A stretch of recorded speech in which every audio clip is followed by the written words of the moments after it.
Now, there will be a next topic that we'll be talking on, as we have some Indian speakers on that also. It will be a role of research-based education in strengthening knowledge society. And that's a deep topic to talk on. You can talk for hours on that. And however, we'll be precisely, touching on some few pointers on that. So I will request our speakers, to come on stage. Before that, I'll just give you a glimpse of what it is. It will be implementing government initiative is not easy task for policy makers, as I have heard many speakers talking about policy making, and they're talking about, as Vizai said, that we should be easing on the policies part of it. So policy makers across levels, it's not about one level, it's about all the levels. In this session, we look at the innovation attempted by the government to implement their initiatives to reach out. We have some key government representatives, and we have our eminent speakers as professors in there. So I will invite Dr. M.C. Dilip Kumar, Vice Chancellor, Sri Sankaracharya University of Sanskrit, to please be on stage and discuss this.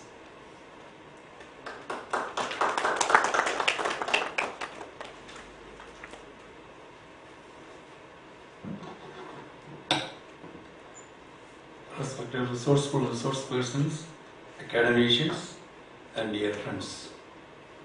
It is indeed a great privilege to me to open this session.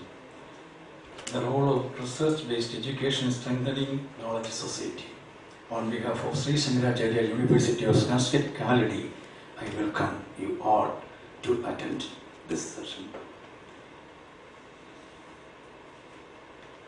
Research is an activity based on intellectual investigation and has the purpose of discovering, interpreting, and revising human knowledge and experience on various aspects of life. So it is not related to a single point in any area, human or otherwise another area of human activity that is based, there is scope for research. It is crucial for the overall development of human society as the economic paradigm undergoes a change in the globalized world. Future economic progress will increasingly be a function of the intellectual capital that a nation can create. According to the National Knowledge Commission for India to be globally competitive in the 21st century, a critical factor would be our ability to harness our knowledge potential. With 550 million people below the age of 25, our human capital is our greatest asset. To be utilized this burgeoning potential, the country needs to knowledge-oriented paradigm and focus capacity and quality building in the field of education. The potential is tremendous, but the task of realizing it is daunting too. The 5 key aspects of knowledge in this context are enhancing access to knowledge, reinvigorating institutions where knowledge concepts are imparted, creating a world-class environment for creation of knowledge, prompting applications of knowledge for sustained and inclusive growth, and finally using knowledge applications in efficient delivery of public services. Globalization and the changing world economy are driving a transition to knowledge-based economies. In particular, developing countries need knowledge-based economies not only to build more efficient domestic economies, but to take advantage of economic opportunities outside their own borders. In the social sphere, the knowledge society brings greater access to information and new forms of social interaction and cultural expression. Individuals therefore have more opportunities, in particular in and influence the development of their societies. Knowledge societies are identified as societies based on the creation, dissemination and utilization of information and knowledge. It is a society with an economy in which knowledge is acquired, created, disseminated and applied to enhance economic and social development. Knowledge societies shall be distinguished from information society that emphasizes amount of information available and accessible. It emphasizes technology, ICT, knowledge. Societies are identified as societies where information is used and applied in various fields for education, innovation, and development. The knowledge society must include all citizens and at the same time provide the most favored environment for innovation and knowledge production. The well-being of societies and of its citizens are two sides of the same coin. The interdependence of individual behavior and the societal context with collective goods and infrastructures can be considered a decisive framework for an inclusive knowledge society. Welfare systems, health determinants, and high-quality healthcare services are some of the important elements of this context. Knowledge is a positive driver for growth, but it can also be a new mechanism for inequality and social exclusion. The concepts of human, social, and cultural capital can be related to studies of the knowledge society and uncover new relations as basis for developing models and joint actions are summarized. As social capital refers to the institutions, relationships, and norms that shape the quality and quantity of a society's social interactions. Social capital is not just the sum of institutions which underpin a society, it is the glue that holds them together. Social capital consists of the stock of active connections among people, the trust, mutual understanding, and shared values and behaviors that bind the members of human networks and communities and make cooperative actions possible. In a rapidly changing world, the success of nations, communities, and individuals may be linked more than ever before to how they adapt to change, learn, and share knowledge. Although the evidence on social capital is less developed, reflecting the novelty of concepts in economic and social science, there are a number of empirical studies which suggest potentially important linkage between human and social capital. Research-based education for knowledge society is related to quality research is fundamental for generating intellectual capital necessary to survive and sustain economic growth and prosperity in the competitive global markets. It is widely recognized that there is a severe shortage of people engaged in the academic and industrial research in the country. As we move towards a knowledge society, reviving research culture in all established institutions of higher learning is necessary. High quality research in different areas of science and technology is critical to productivity, efficiency, quality, cost, and new products and services for achieving long-term competitive advantage. In addition, domain expertise in all frontiers of knowledge is essential for the overall progress of society as a whole. Academic reforms and better infrastructure should be hand in hand with nurturing and sustaining a research environment. Dedicated researchers involved in direct training of the students at the undergraduate and graduate level create a greater impact. These reforms include academic mobility, resource sharing, and research-based education. Even in the developed countries, it is fully accepted that long-term investment in education and increased spending on R&D is necessary to maintain the lead in cutting-edge research. This is even more relevant in India today. At the same time as striving for greater influx of people towards research careers, institutions must ensure that the research undertaken matches global quality in the relevant field. In addition, the graduate programs should be continually reviewed so as to make them vibrant, challenging, and internationally relevant. In the modern context, there is a crying need for a healthy and enlightened cooperation between private industry and academia, which replaces the existing feelings of doubt and mistrust. While industry should recognize that support for education is beneficial, universities should take cognizance of the changing needs of private enterprise in planning new courses. This could be achieved by meeting private-public partnership in universities, industry-academia interactions, promoting collaboration and investment in education and research.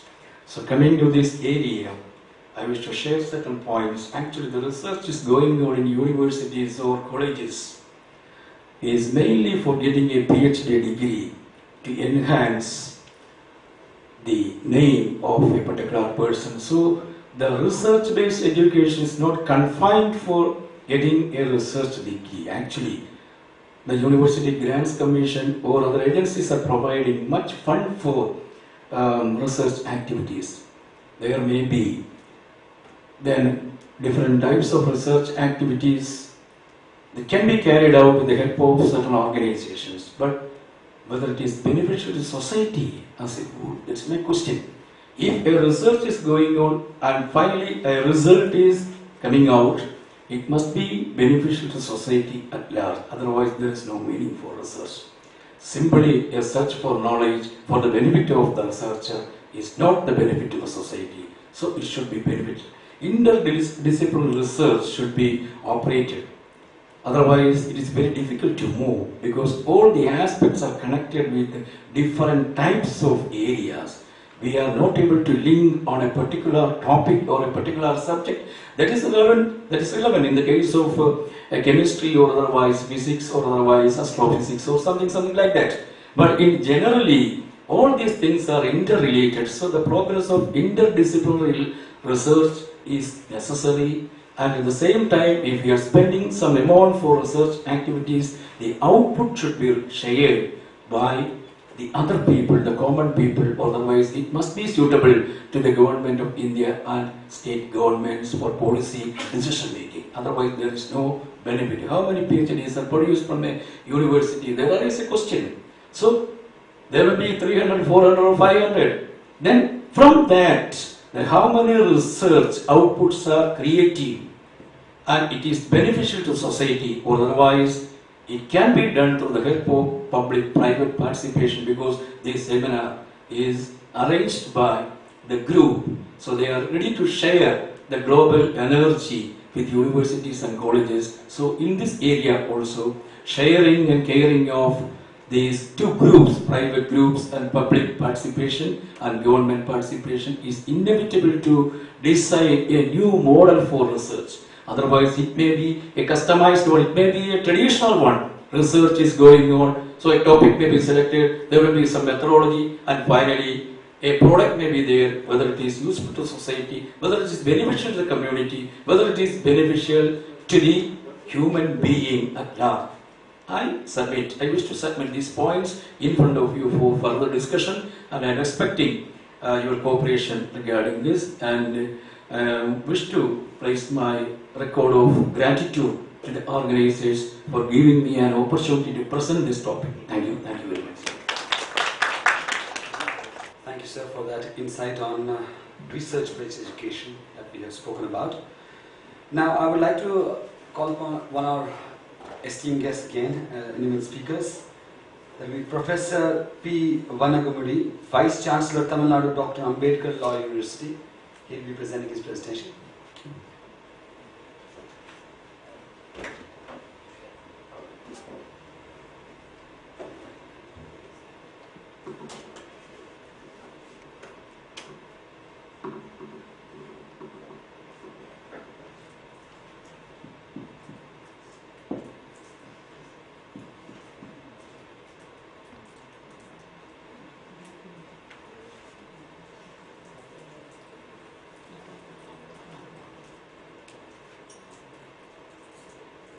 Good evening to the elite audience. At the outset, I would appreciate and record my appreciation for the organizers for giving me this wonderful topic. My feeling is a relevant topic. What India requires at this critical juncture is this topic. The topic is the role of research-based education in strengthening knowledge society. So a long debate, as my predecessor pointed out, it's not possible for me to sum up the entire thing. Anyway, as I'm given 15 minutes time, let me do justice to the topic. So let me go with this Pythagoras theorem. India is known for this one. It's related to trigonometry. In a right angle triangle, the square made on the hypotenuse is equivalent to the squares of the adjacent side. India is a country that's known for this one. This Pythagoras theorem, it was borrowed by Pythagoras only from India. Veda says, more particularly Rig Veda, human characters, there are three important things: Sattva, Rajas and Tamas. Only on the basis of these three human characteristics, the Rig Veda introduced the concept Varna. Sattva, Brahmanas; Rajas, Vaishyas, Kshatriyas; and Tamas, Vaisyas. The fourth one and other things are later addition. So this concept, it was borrowed by Pythagoras. It was equally borrowed by Plato, and who has written a beautiful book on Republic. That book is still a wonderful book on this subject. In Plato's book, Brahmanas is nothing but philosopher king. Primary guardian is nothing but Kshatriyas. Secondary guardian is nothing but Vaisyas. So India, that contributed to the globe all the original characteristics of education. But we missed the bus subsequently. Because of the transition, we missed it, and we are now struggling whether we are in the right track. We are in introspection, whether our elite, whether there are persons at the helm of affairs, whether they reconsider and want to revive this opportunity. In this context, the stakeholders of ICT, information communication technology, I can say information is not information is related to intelligence, knowledge, so information. Communication, these Vaisya concept, traders, communication traders, and the intelligence industry, it is there. Therefore, ICT is the combination of all. They have organized this, they realized this beautiful thing. That's why they are successful today, and the Indian are successful in this area. I think it's not out of place to point out the statistics. At the dawn of independence, the GDP, India, the GDP from agriculture was around 50%, from industry it was around 27%, and from this service sector it was just 20% or so. But today, there's a total revolutionary change. 25% of the service providers, they could earn more than 50% of the GDP. Whereas agriculture, 50% of the people who are in agriculture, they can earn only 17%. Industry, it has reduced to the level of 27%. Therefore, these statistics, it clearly point out India must reconsider this phenomenon. Therefore, the topic is a just topic, it's a wonderful topic, and we need not go back, we can just revive this topic. So with this brief introduction, I'll go for and I'll present this one. So the outline, it goes this way: to trace Indian education from the present, importance accorded to the education in India. It's a known fact, I need not emphasize all these things. Earlier, there was a difference between knowledge and wisdom. Jnani, it's referring to wisdom. So these are the plan that I want to emphasize this one. Now, we have more than 700 universities, 35,350 colleges. But what's our contribution to knowledge? As my predecessor rightly pointed out, the Vice Chancellor from College, he pointed out, it is only to acquire PhD, and we can put the name, whether we are really enhancing the knowledge to which we are. So our books, our dissertations, all these things are only in the library. Whether we can be able to contribute any additional knowledge, there we are missing it. Therefore, research must be a real research. Research must be a scientific research. Research must be a systematic research. Therefore, unless otherwise we do it, Nalanda may be only in papers. Nalanda may be only in archives. Therefore, if we want to have Nalanda, the university that commanded respect throughout the world, if not throughout the world, at least in the point of time, this entire Southeast Asia, we have missed this luxury, we have missed this opportunity, we are thinking for it. Not only Nalanda, Taxila, not only Taxila, it's the Kanchipuram from my state. So all these universities, there were beautiful universities, we were pioneers in those days, but we are not at present, we are lamenting. 700 universities, no universities in the top 200, a small state like Singapore City State, there are only three universities, 2 universities on the top 20 universities. And most of our people, they are there. When we can able to contribute, why not we contribute this one? The simple point is, Our research is not a real research. Our research is not real fact-finding research. Therefore, we have to look into this point. What's a research? Systematic investigation. So, discover facts, test variables, consolidate facts, theorize facts, test theories, put into practice. We are not put all these things into practice. Therefore, this Pythagoras theorem, if you want to revive once again, we must go to this one. Now let me take the small point with reference to knowledge. What's the difference between knowledge, wisdom and knowledge? Everybody knows that. Knowledge, know. From that word, no knowledge, you ask. When I see this thing, knowledge comes. When I hear this thing, knowledge comes. So through 5 senses, we acquire knowledge. But we are not applying the 6th sense. Reasoning, the 6th sense. When all the informations, when all this knowledge that I acquired through 5 senses, when I put into use and improve myself, by improving myself, the society, when it is improved, that is what's called wisdom. In India, we are good in theory. In India, we are good in knowledge. But in India, we are not good in wisdom. Our knowledge is only theoretical knowledge. It is not there in applied aspect. That's why when ICT is made as a revolution, information and communication, which is a knowledge-based one, when they apply that one, they revolutionize this one, they are ruling the entire world. Indians are everywhere in the ICT because they are applying not their knowledge only, they are applying their wisdom. Therefore, knowledge is to be converted into wisdom. The 6th sense must be applied and it must be expanded. Then let me take what's the basic thing for facts. Knowledge-based economy. Knowledge means it's facts. Our facts, research, it must be centered on authenticity. Once again, my predecessor pointed out, authenticity. We submitted a dissertation, we got PhD. Whether it is authentic, we don't know. Whether it is reliable, we don't know.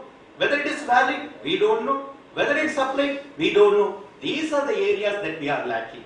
Therefore, research-based knowledge means the facts must be a reliable fact. The facts must be an authentic fact. The facts must be applicable facts. The facts must be useful to the society. Then only this thing will be developed. So, for want of time, I cannot go to this one. So, I'll go back to this one. Now, my predecessor once again gave me the clue. Intellectual capital. Sometimes back, it was the social capital that did wonders. Now it is intellectual capital. What do you mean by intellectual capital? There are so many things. Intellectual capital, knowledge results is the highest added value. So intellectual capital, it is adding value to the existing knowledge. That is very much important. We have knowledge, we must convert it to intellectual, and we must use it for application. There's a beautiful statement given by this scholar. Intellectual capital, knowledge result is the highest added value, and only a click on the computer might mean as much as a physical asset. So computer click, it does wonders. Therefore, when the knowledge is applied to this aspect, it will do wonders. Therefore, yes. There is another very important point we have to keep into consideration. The future empires in the future shall be true empires of one's mind, as the world is dominated by the power of intangible assets and the price. The future is only for those persons who are applying their minds, applying their intelligence. So whoever is materializing, whoever is applying that one, the future is. I am confident. In the British, they could be able to succeed because of trade. The commercial people. The medieval period, Alexander could be successful because of valor. But in the 20th century, everything is converted into a small village. Only intelligence and the brainy fellows can be able to convert this one. So the future empires, if anybody wants to build up empire, it may not be a permanent one, of course, but this will be only on the basis of intellectual. So in a knowledge-based society, our society ought to be a knowledge-based society. Now we are giving much importance to so many values. India is a great country, India is a good country, India is a rich country. But Indians are poor in the sense, our values, traditional values, it's dominating, it is eating away our energy. So many melodies are there. If it is a knowledge-based one, if it is a fact-based one, if the knowledge and facts are based on scientific things, then India will be a good India. 20th century will be Indian century, and China and India will going to dominate the entire sphere. Only condition is we must come out from all the fanatical, this narrow-minded, nepotistic and the parochial sentiments, and if we use this one. One can easily come out from this parochial sentiment, narrow-minded sentiment, if he is reasonable, if he is giving importance to these facts and knowledge.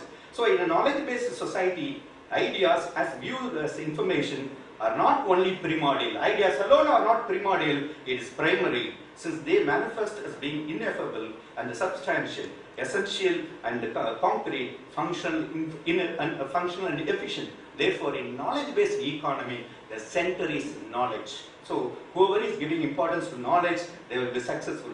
There are 4 components in the knowledge-based economy. They are, the first one is, it is market asset. Ascertain the market. ICT ascertains the market. They are coming up. Second one is, ascertain the leadership. Leadership building is very important. ICT is doing this one. So, second one is the leadership. Third one is improve knowledge. Therefore, in this context, it's not out of place to say there are a few important points that's to be taken into account. See, there is a revolution which is going on. No more telegram is going on. This ICT knowledge-based economy eats away or makes this telegram office into obsolete. SMS replaces telegram. Therefore, similarly, mail IDs replace personalized letters. Skype reduces transportation, air travel. People are every day they are talking through Skype, and travel is avoided. So, world is reduced into a small village because in knowledge-based economy, as ICT is supporting this knowledge, the world is reduced into a small village, global village. So, information is coming to our drawing room. We need not go after that one. A click of a button, it does wonders. So, a practical illustration. When I did my first PhD, I took 7 years. When I do my second PhD, I could be able to complete in 7 months. This is possible because a click of a button brings all these things. So I need not go after a library. Library is at my iPad. Lot of e-books are there. It is the contribution of ICT and it's the contribution of knowledge. Therefore, only thing is we must know how to make an access. Only thing is we must commit it to that particular point. So the pedagogy, there is a revolution in the pedagogy also. Old university systems is going out, obsolete. So this open university system or online learning system, it is making a revolution in this regard. So e-translation is a beautiful concept. E-translation, it is making language barrier as absolute. I can understand everything if it is in English. I can want my own mother tongue translation. It's possible. E-translation. So e-language, e-translation, all these things. I can able to compose a book even though I don't know how to type all these things. This is assisting. So in this context, even though if I have any doubt about spell check, grammar check, all these things are there. Therefore, ICT coupled with this knowledge, it does wonders. So iPads and iPhones make a mobile library. E-governance is everywhere. So E means everywhere, is everything in the world is making us as a wonderful area to live. And the most important thing is India, the second largest populous country in the world. We worried very much about how to minimize, control this population. But these E people, they are an asset to this country. It is the E people that they are fetching a lot of money. What we thought of some days back as brain drain, now it is a brain gain. So everywhere it is a revolution. Therefore, E people, they are making an asset to this country. So human resources are very important resources. In a cyber world, there is no retirement.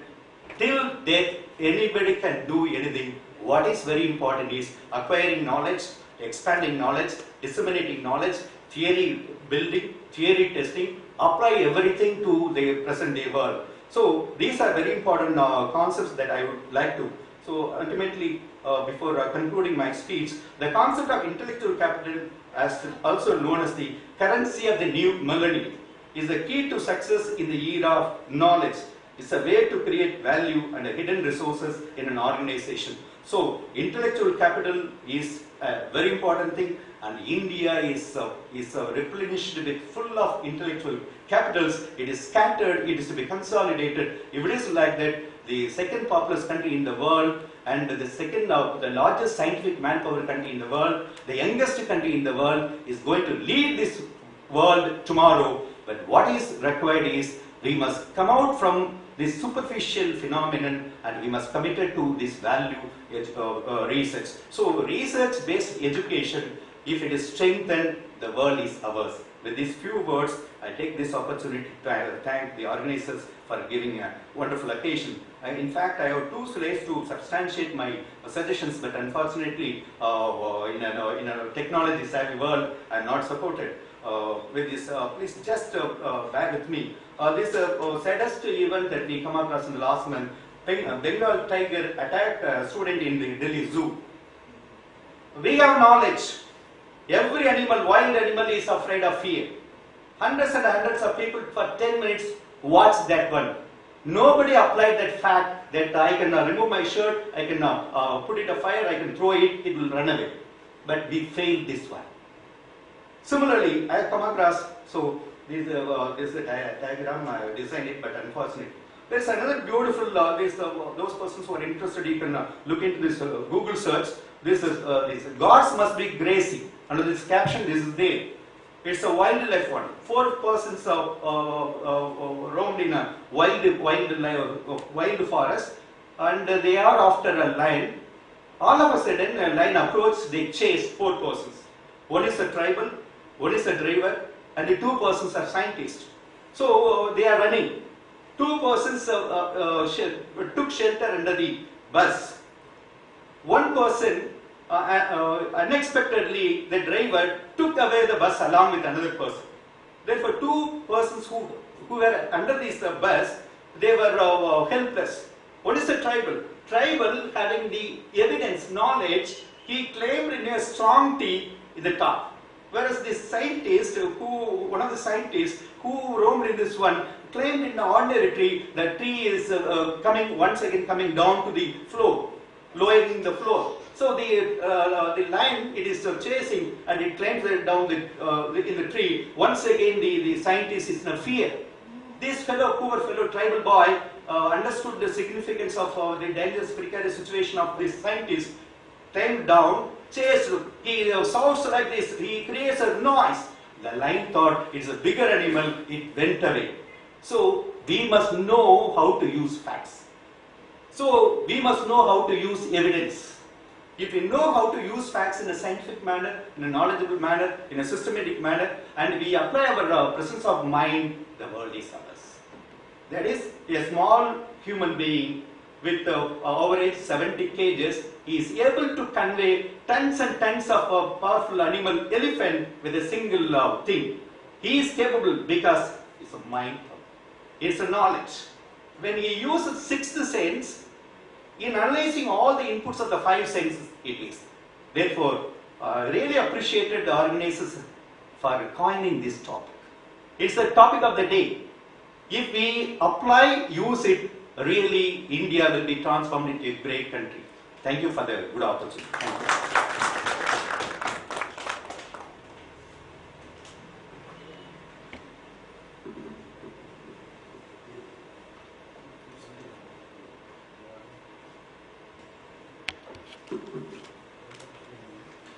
Thank you, sir, for that energetic presentation that you have given on research-based study. Now, on the same topic for the role of research-based education strengthening knowledge society, we have our eminent speaker, that will be Dr. S. Sarvasankar, Vice Chancellor, Kalasingham Academy of Research and Higher Education. I'll invite him on dais to please give us a presentation.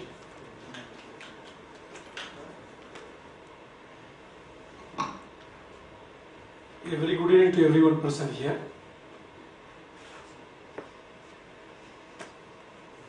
The 2 preceding speakers, they expressed their concern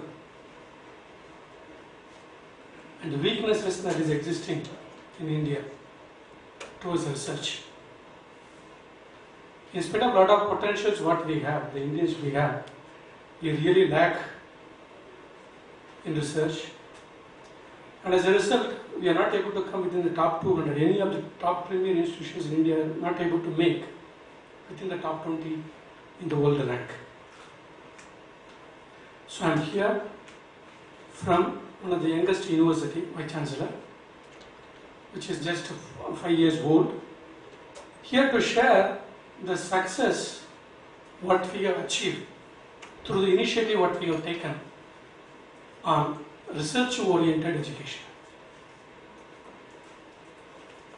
So let me start with a brief introduction about my institute. The institute was started in the year 1984 as Arundhati Kalaslingam College of Engineering by our Kalaslingam and Anandammal charities. It was ranked among the top 5 engineering colleges affiliated to Anna University, and all its UG programs were accredited by NBA, and all its engineering programs, engineering departments were recognized as a research center by the Anna University. And we got the conferment of deemed university status in the year 2006, but started functioning only from the academic year 2007 and got accredited in the year 2010 by NAC. Though we have been emphasizing on quality education research ever since we are an affiliated institute, after becoming deemed university, we really utilized the autonomy that is given to us and started experimenting this research-oriented education in our campus with on my student as well as faculty community. At this juncture, I would like to share some of the findings from a research scientist. His name is Dr. Angan Pratap, a scientist working in CSIR, Indian Institute of Interdisciplinary Research, Research Laboratory. And he has made analysis on the SIR World Report, that the recent report which was released in 2013. And with a lot of the concern what we had just now, he also expresses that we are not able to make within the first 200 world rank, but he also admits that as far as academic output is concerned, the majority of the contribution is from these elite category of institutions, namely higher education institutions in India. And he looks at the academic outputs as per the SIR World Report. He finds, he uses certain parameters, research indicators that focuses both on quantum of research as well as quality of research, and he finds out of 3,500 engineering institutions, or Vice Chancellor was mentioning, only 138 institutions qualifies to appear in the list, in the ranking list. Okay, not in the first 200, below that. And he finds the so-called premier institutions in India still contributes to the major extent in the academic output, but their growth rate has come down. And he also points out some of the budding universities are making good progress. Both state universities as well as private universities are making good progress in terms of producing quality research output, which the previous two speakers have been emphasizing. And I am here to proudly share that among the 138 institutions which has appeared in the world rank in the SIR World Report, our university, which is just 5 years old, has taken the position of 78. We have made a beginning. Okay. And he has also, analyzed on different categories of institutions. And he has looked at how the private deemed universities are performing in the research, in intensive research, academic research. And in this list also, we are happy to note that we stand in the 7th position.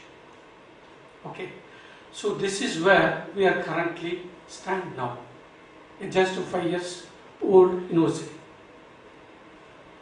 Now let me share the initiative what we have taken in the last few years and how we reached this height.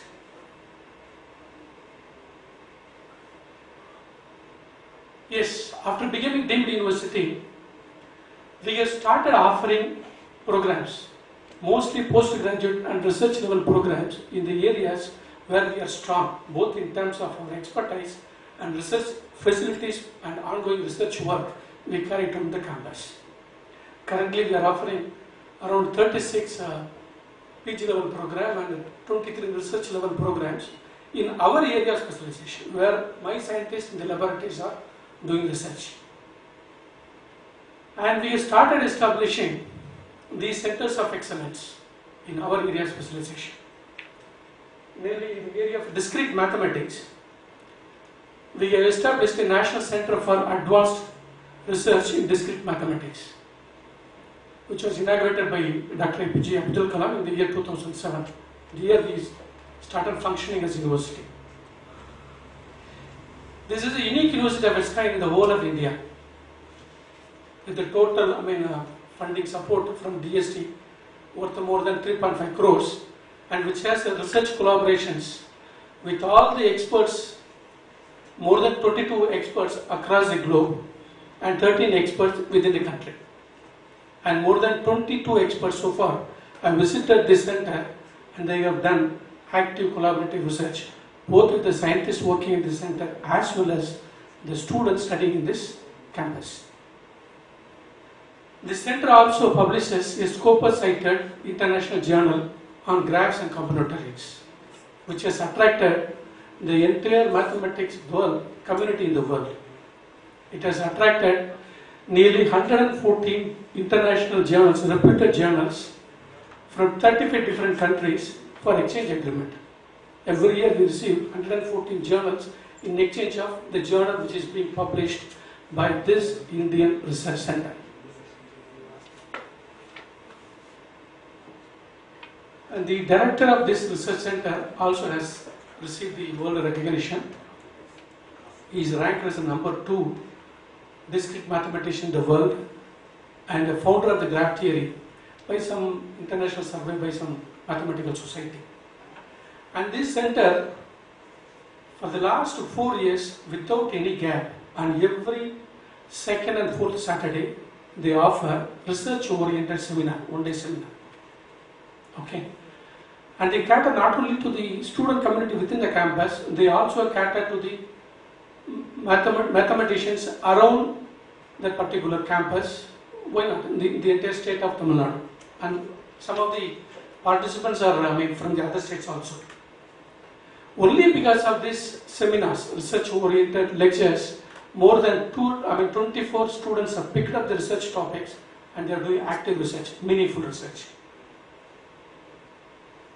And similarly, in the area of networking engineering, we have established a center of excellence, that is a Typhocore networking engineering, under Mission Reach program of a DST with a total outlay of 16.5 crores.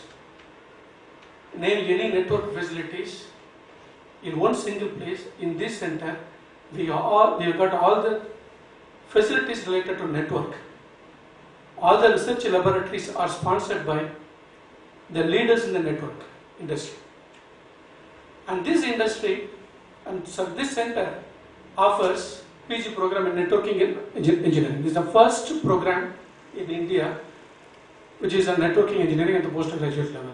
The center also offers pre-doctoral and doctoral programs and regularly conducts conferences.